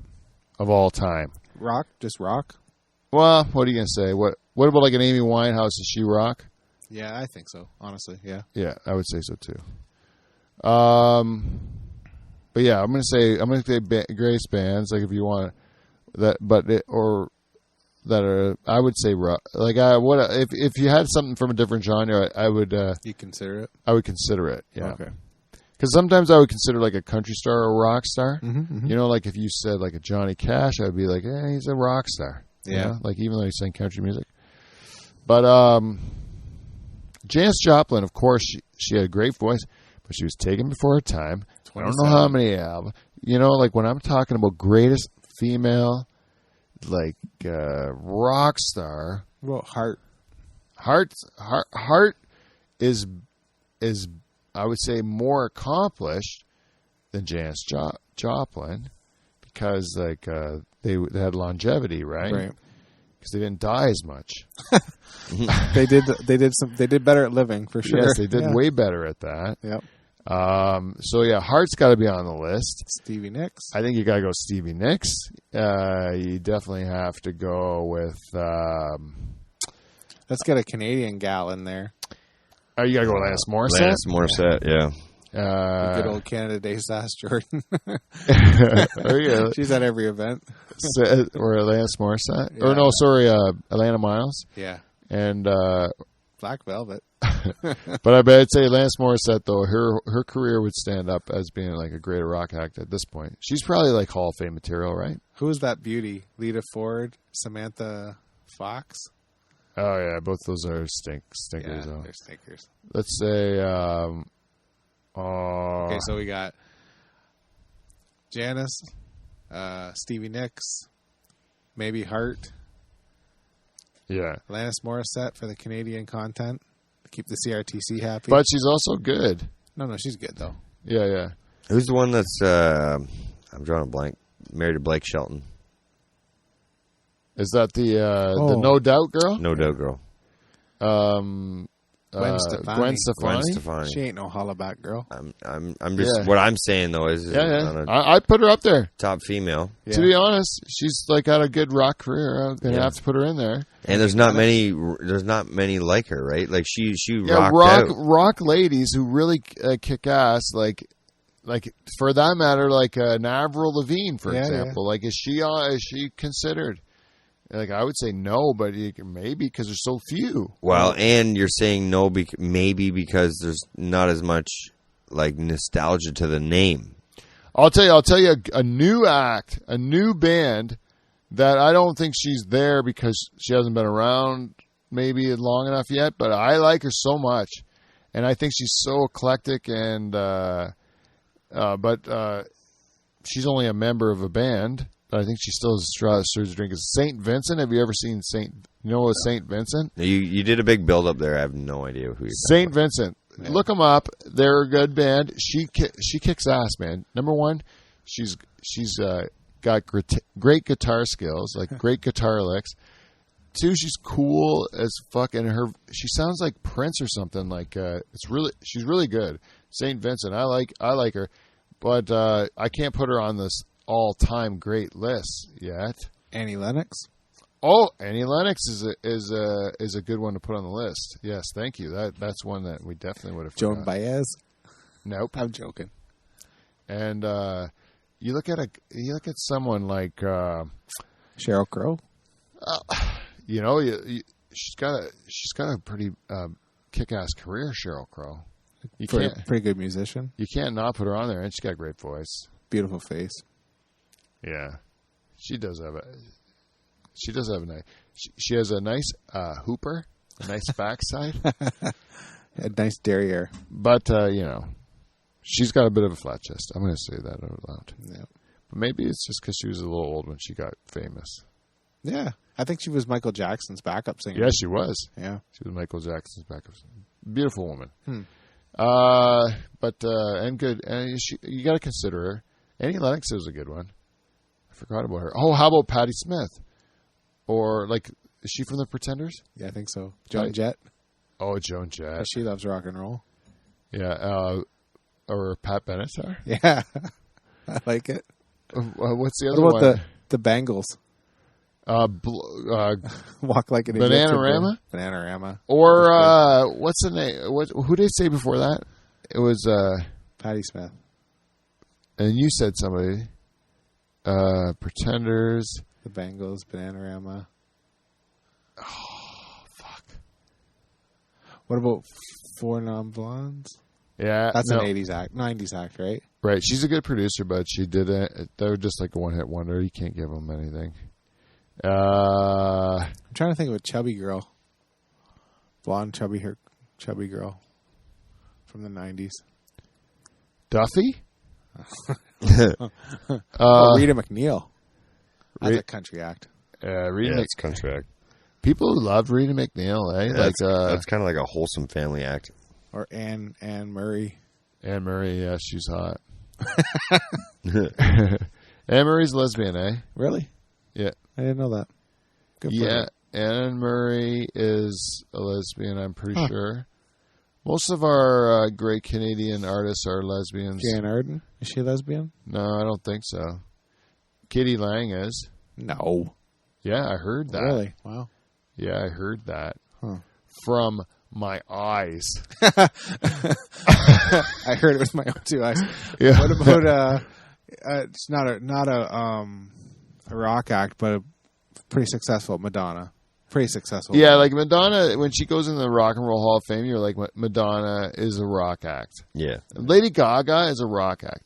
Like, really, because she's like there's parts a of her rock act star. that's not, but yeah, I know what you're saying. Yeah, like, I know she's pop, but like, there's a certain amount, there's that attitude that she doesn't give a fuck, you know? That puts her in that category. That puts her in a rock. Yeah. And some of her songs are very rock. But like some of her songs are country and some of her songs are pop. Well, the movie kind of pulled her into the countryside. Yeah. Oh, yeah. But she did that big band with Tony Bennett. Yeah. Now they're doing a concert, her and Tony Bennett. Tony Bennett's 95 years old, right? 95 years old. And they're going to wheel him out on stage? And he's got Alzheimer's disease. Oh, boy. And it's been getting real bad since the pandemic. They've noticed it's real bad. So imagine what that set list looks like. Oh, we're just going to kind of shoot from the hip here. So they're going to put out 95-year-old Alzheimer's-ridden Tony Bennett with Lady Gaga. I am going to pay whatever you charge me for that. I want to watch that guy shit his pants on stage. And break a hip. And then think it's the 40s again. Yeah. And then just start sexually harassing. Hey, toots. Yeah. That guy's definitely saying something offside to her. Oh, yeah. Sure. Oh, like... I watched Tony... Like, my dad doesn't like Tony Bennett. He used to always say Tony Bennett was like the guy from The Godfather that they... Fredo? No, the one that they were going to make this one guy a star or put him in a movie or something like that. Yeah. And then he says, I'm not putting that guy in a movie, and then they put the horse head in his bed or whatever. Yeah. Well, that dude is, I think universally it's accepted that that's based on Frank Sinatra. Yeah. But my dad was convinced it was based on Tony Bennett because he thought Tony Bennett had no talent. He thought Tony Bennett's voice was just like, it sounded like he was whispering. He didn't get it, like he didn't understand Tony Bennett's voice.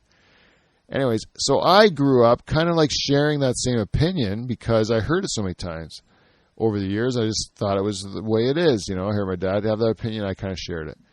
But then I saw Tony Bennett in concert because I went to that Neil Young benefit concert that he did for the Bridge School.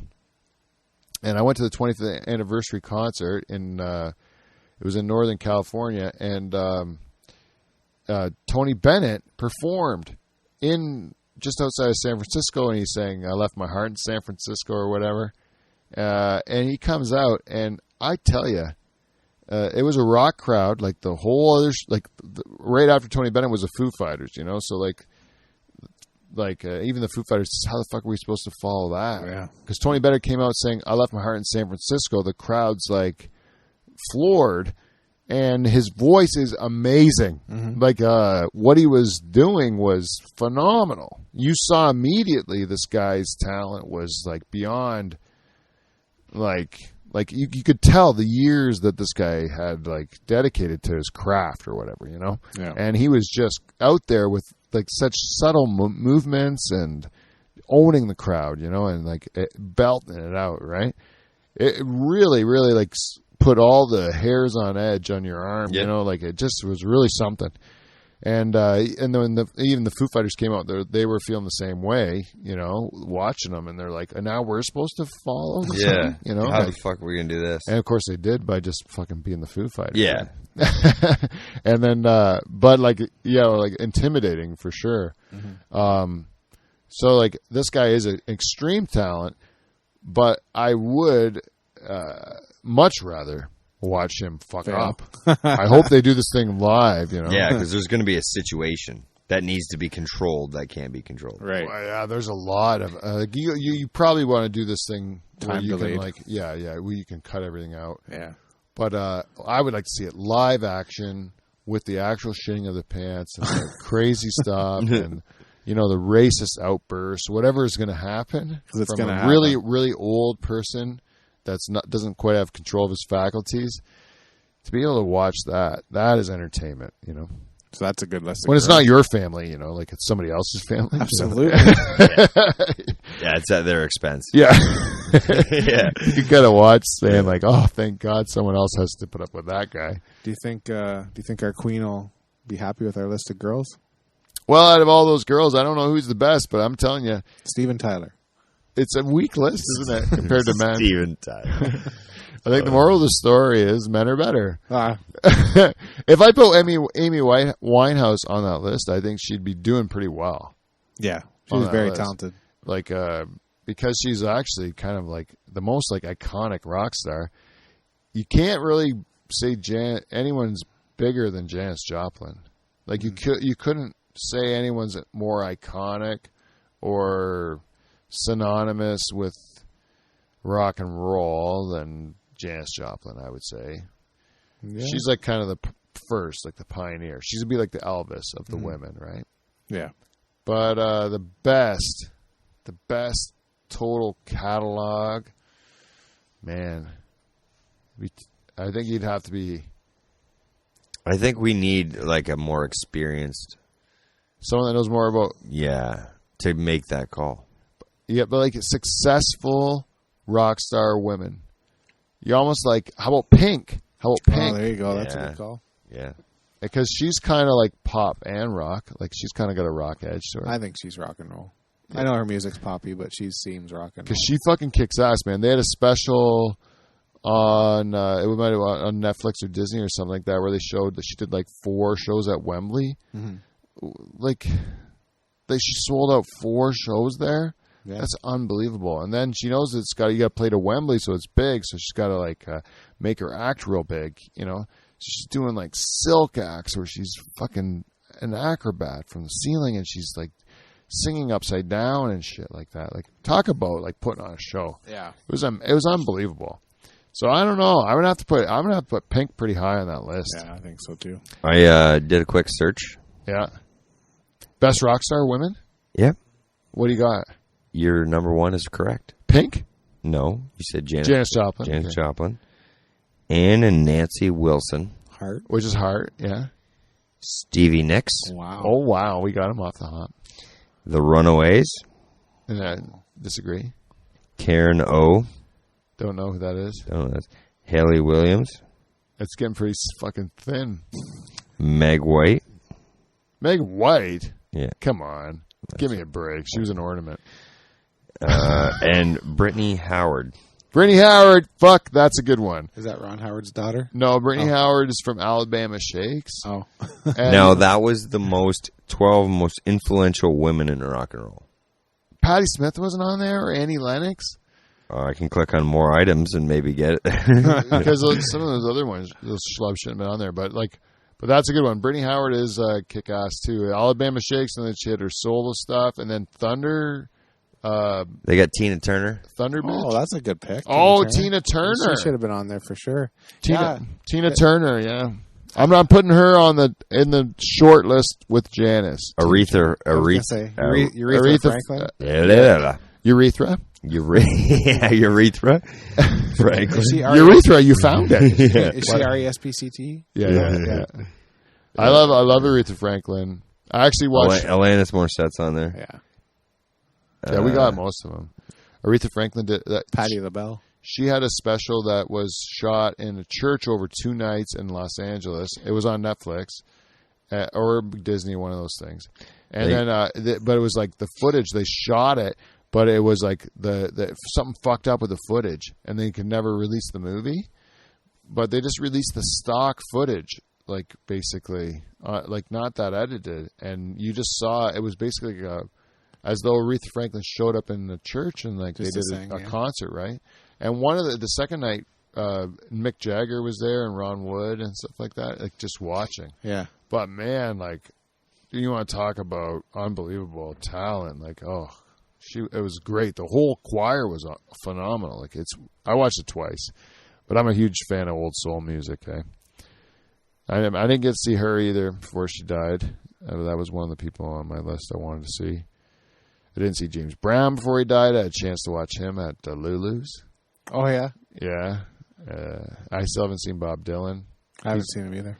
And he's not dead yet, but every time I have a chance to go see him, I kind of talk myself out of it because I hear his concerts.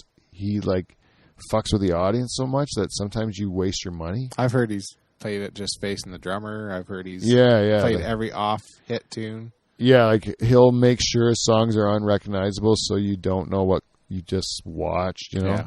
And I'm like, I don't want to do that. No. But you kind of want to like what legends have you guys not seen yet that you want to see before they die? I want to see Foo Fighters. You haven't seen them? Me neither. No. Really? You haven't seen the Foo Fighters? No, that's a good pick. Well, you definitely should. Both of you definitely should because it's such a good show. I've seen them a whole bunch of times. If I could go see them like in the winter season, like in my off season, like all the times they were around here. Yeah. You guys were doing it in August, September. Yeah. Fuck. Busy. Do it. It wasn't happening for me. I don't know. I can't think of any right now.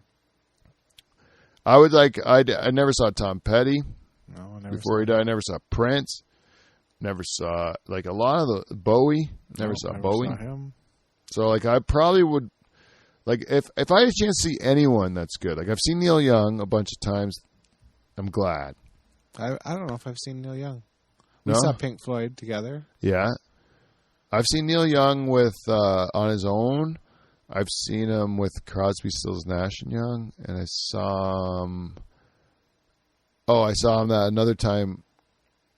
It was on his own, or it was with Crazy Horse, I think. But they were when they played with Pearl Jam. Did you go to that show? Nope. Where it was Neil Young, Pearl Jam, Soundgarden, and the Jayhawks, or something? No, Blues Traveler. That was the show. Would have been a good show. It was also an exhibition, and everyone ran everybody was in the seats, and then the seats all emptied out into general admission. Nice. And then the bouncers couldn't do anything about it. We were in the worst seats in the whole house, and then we were at the front by the stage. Like everybody was in general admission. The stands were empty. They emptied out during Soundgarden, I think. No, Pearl Jam. It was during Pearl Jam. Beginning of Pearl Jam. It's fucking awesome. I just had to follow my brother and this girl because they already jumped the fence, and so I'm like, I guess I'm jumping the fence. You jump the fence? Yeah. And then once you're down there, it was awesome. It was ball leader. Yeah. It was a great show. But I would say like there's like very few living ones left. Yeah. Elton John. Oh, that's a good pick too. I would go see Elton John. Yeah. He's still alive. You know, I wouldn't go see Billy Joel. Yeah, you know what? I just lifted my Billy Joel band. Oh yeah. Yeah, I had a Billy Joel band hard in my house since about 2014 and just lifted it. And my daughter got to be a fan of a couple of his albums, and she was dying to play them for me. And then she knew I'd like listened to a couple Billy Joel songs and didn't like throw anything. Mm-hmm. And then so she played like Exile or whatever the album was. It was okay. Billy Joel's okay. I listen to Elton John's radio show. It's called The Rocket Hour. And I like it because he's such a music lover that he's like fanboys out over like shitty bands. It's like Stevie Van Zandt too. Yeah. It's true, right? They just love music, you know? And it's infectious, like to listen to him as a fan of new music, you know? And he does turn me on to new bands that I wouldn't be aware of otherwise. Like there's a band from Toronto called The Beaches. They're 4 girls from Toronto. And Elton John had him on as guests, and he was telling them how he thinks they're great. And you could hear these girls like, yeah, unbelievable, giddy on the other end. Like, yeah, just going crazy. Yeah, like they're like.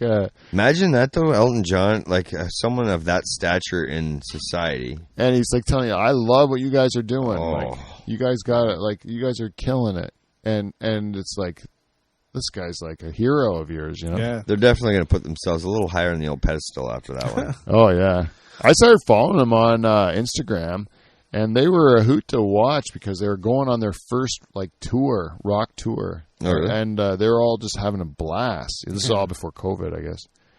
But it was like they're all just having a blast. It was fun to watch, you know? It was fun to watch like people just like getting to live a childhood dream, you know. Yeah, no kidding. So yeah, I'm proud. Like you can, and also it's like I heard this. It was like I was watching a podcast with like Bert Kreischer was on it, and Bert Kreischer said something about he was like at a meet and greet after one of his shows, and a fan came up to him and said like, "I'm a real fan." And he's like, "Oh, thank you." He goes, No, you don't know if you know what that means." He goes, like, "I'm a real fan of what you do." He goes, "You know, like, so like when you succeed, it feels like I succeed." Oh, that's cool. And like I don't have anything going on. Going deep on it. And then you think about it, you're like, yeah, if you ever like follow a band early on, they're not popular yet, and then they become popular, you kind of feel like you like accomplished something. Yeah, like you're happy that you were hoping they would do well, and then when they did, you're like, oh, like they made it, you know? You had that inside track. Yeah. And I think about that, like even for the show, like the people like Jen and like other Diamond Club listeners and stuff, and people that support us from a long time. Like if we do, like when we were number one in Holland, yeah, that was awesome to see that. Right? It's like I don't know if that shit's true, but it said we were fucking number one in Holland. Like it really said it. Did you see it on the internet? Yeah, like I screenshotted it. Yeah, like that's what it said. And like every other day, it doesn't say I'm number one in Holland, but it says like I think I've slipped down to fifth now. And we could bring that back. Yeah, we can bring it back. Bring it home back. Yeah. But like there is a bit of like where people are like, "Hey, was that real?" They're like, "That's really cool." Like you can see people are happy for that success that we may or may not have had. And but it's nice. It kind of like makes us feel like we're doing this for not just us, but like for other people too, who are coming along, and then certain cool things happen. We're bringing something to the table. Yeah. So I want to tell you quick. We're gonna end the show with this. Okay. Well, this is a long one. So we're in the show. I'll tell you a quick story about this show because it was a weird one. I did two comedy shows on the weekend at this place called the Crazy Canuck in Kitchener. It's downtown Kitchener, and they do shows on Fridays and Saturdays. If you want to get tickets, they have like some of the best comics in the country. They're down at the Crazy Canuck in Kitchener. And this past weekend, I did two shows on Saturday. And like always, the first show is more normal, it's 7 o'clock. Second show is wild, okay? First show, they say we got to keep things tight because we got to get the show done and then get the next people through. The late show, they say, like, do whatever you want. You know, we got no reason to, just like, you can be looser, right? No one's stopping you. No one's stopping you. So it was a very typical night. The second crowd that came in was a lot drunker. They were a lot louder, a lot rowdier. A little more lively. Yeah. And the comics were too. The comics had a couple of drinks in them too. The comics were loosened up because they had been through the first show. So we got in the second show. I'm actually taking bullet. I'm doing the first position. And I tell a joke that I tell like I've told a billion times. And it's about dick pics or whatever. And at the end, I end the joke by saying, like, whatever you do, you got to remember to crop out the balls. The balls, the ugly bridesmaid of the dick. Oh, yeah, I know this one. You know that joke?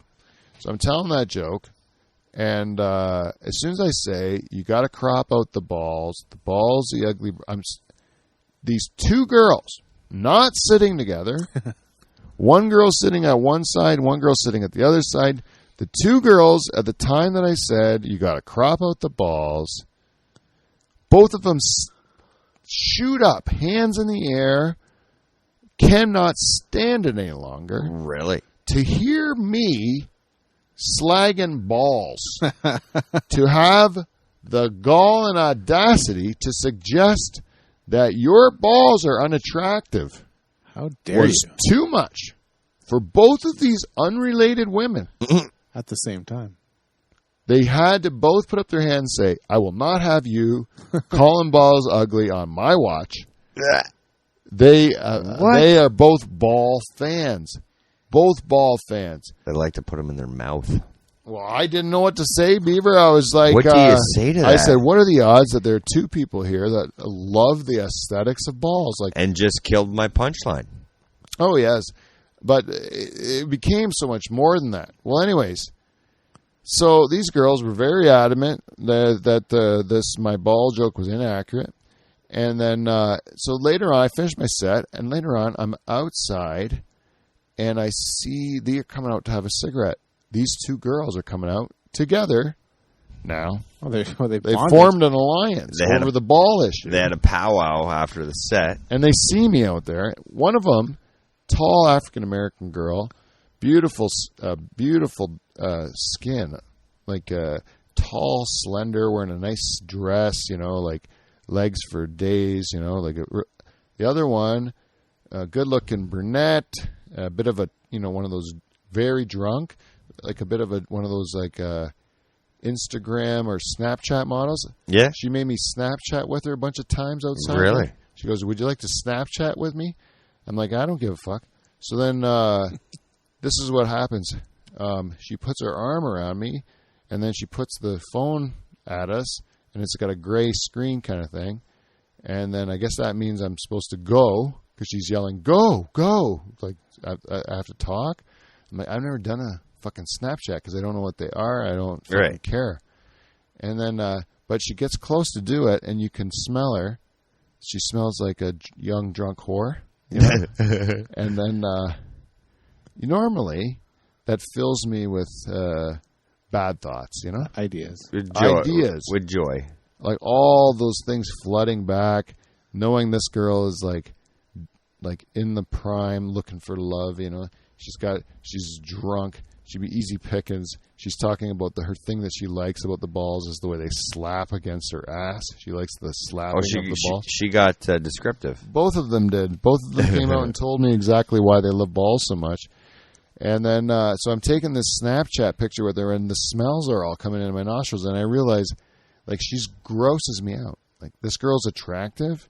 She's wearing a dress. At one point in time, she's sitting on the steps, completely no regard to the fact that she's got her legs open and her underpants are all... Oh, really? Like that kind of drunk, Mm-hmm. Yeah. Like, no regard. She's about 25 years old, like, fit girl. Nothing not wrong, but gross. You don't understand. Like, it was not that it's like, this should be something that would excite me. Right. But it was gross. You know what I mean? It was gross. And I don't know if it's those pills are taking me because I got too much testosterone, if it's making me, or it's because I'm growing up and young women are. They're not tickling your fancy anymore. Yeah, they're just they've run their course with me. You've been watching too much Step This and Step That. I wonder if the annoyance, like the factor of annoyance, took over. Yeah, like I think that's what it is. It's like, oh, that will. I can't relate it all to them anymore. Like the fact that this Snapchat was so important to them, and it so means nothing to me. Yeah. You weren't on their level. And I just think like this is a world that's not mine. Like I'm sure I could probably find a girl the same age, the same attractiveness, the same everything, maybe even the same smell, and it would do something to me. But in this case, because she was so horrible, she was ruining comedy shows. She was drunk. She was like dirty, like past my comfort level. And then I'm like, maybe that's it. Maybe that's just it. Maybe she's just a gross person. And even though I should physically want to do things to her, yeah, maybe 10 years ago, her looks would have overtook her grossness, but now you're like, yeah, that's number one priority right now. Yeah. Because I was always afraid that my libido would drop, and then I would it would suck. You know what I mean? Mm-hmm. Like to not want to fuck everything. Well, I think now. But now I'm kind of thinking like it might be okay. Now, quality of conversation though means a lot now too, right? What do you mean? You've become a quality over quantity guy. I think quality of conversation pegs the scale up or down in a hurry. Right. Like I wouldn't even I'm not going to bang any of these girls, right? No, but what I'm saying in general though, like your overall attractiveness to the situation, not to the person, but the situation. And the girl has to be of substance. Yeah, there it is, right there. Yeah, as soon as it's just about the the superficial looks or whatever, like once you get over that, yeah. Like a girl is trying to turn me on by being dirty, is probably not going to work. No. A girl that's being dirty organically. Where I like how you just said that. I like that word. Yeah, but she's not doing it like as if it's not a public spectacle of dirtiness, you know? That it's like a private dirty, a little bit subtle, like subtle behind the scenes, a little whisper dirty. I like where you guys are heading. Then I'll be like, that's hot, but like a overtly dirty. Yeah, I want to bang you, guy. Girls Gone Wild. Yeah, like I control everything now. Yeah, I guess that's more the way. I heard. I was talking to a high school teacher. He says that if we were in high school now, we'd be shocked because the girls are definitely the sexual aggressors now, and the men just allow it to happen. No, the men are just going along for the ride. Like the women decide. That's what I mean. Who does what? Yeah, they're and which they always did, right? Like in a perfect, like they should. But so the guys can't do. But anything? The guys are the ones like continually. Like it used to be, we'd have to like push the idea, and eventually they would be convinced, and then they would do it, you know, or concede.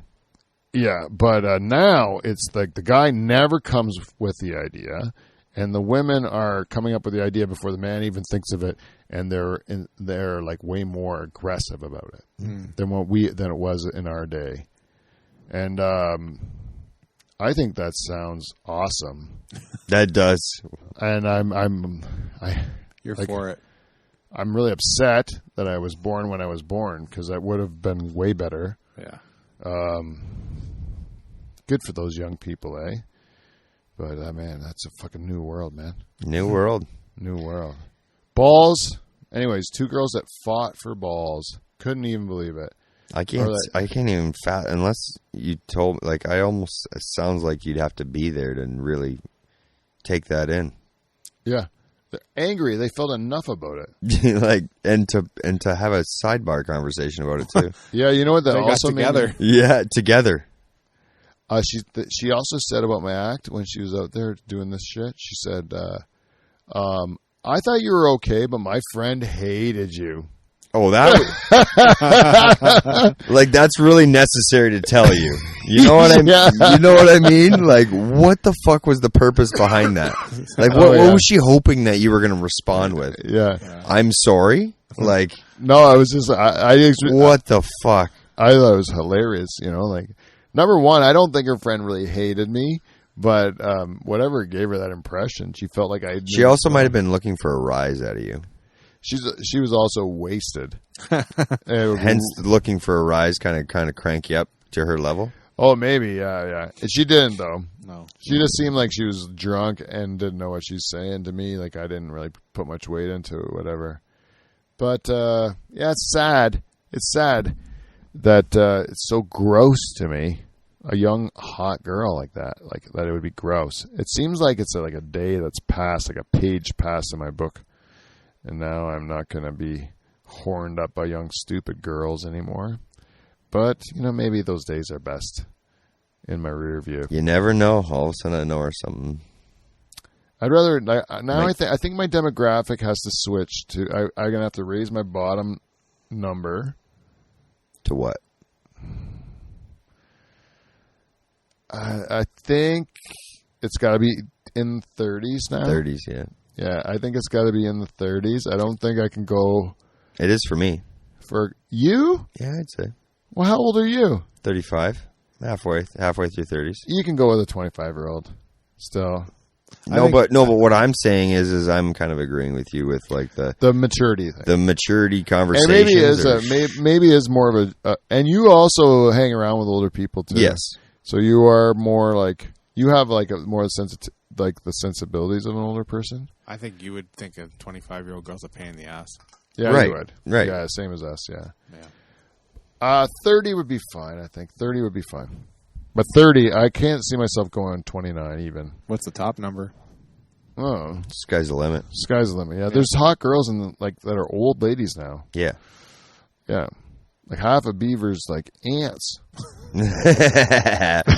Oh shit! That's a whole nother episode. Oh fuck! That's funny. Oh, shit.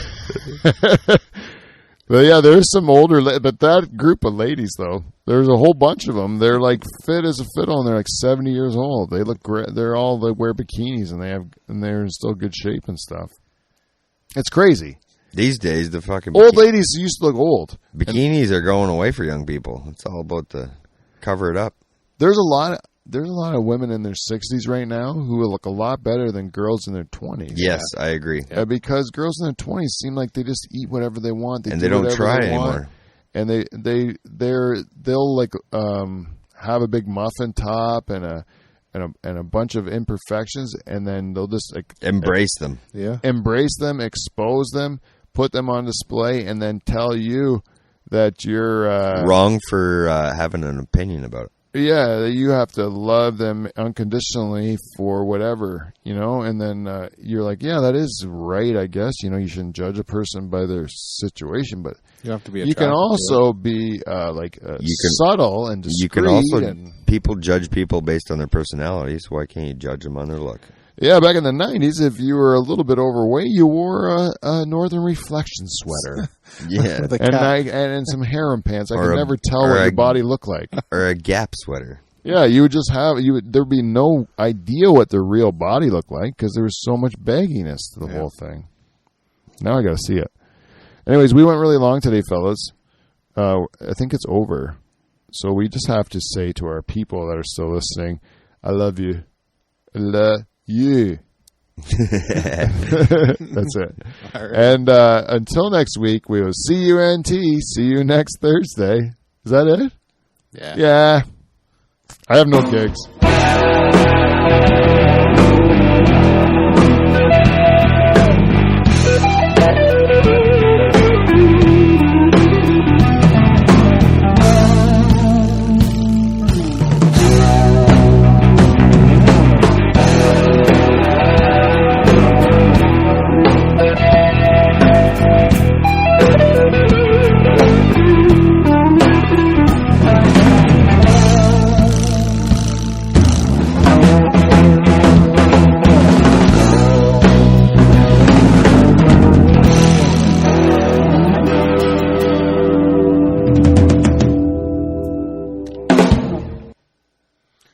Oh, that's it.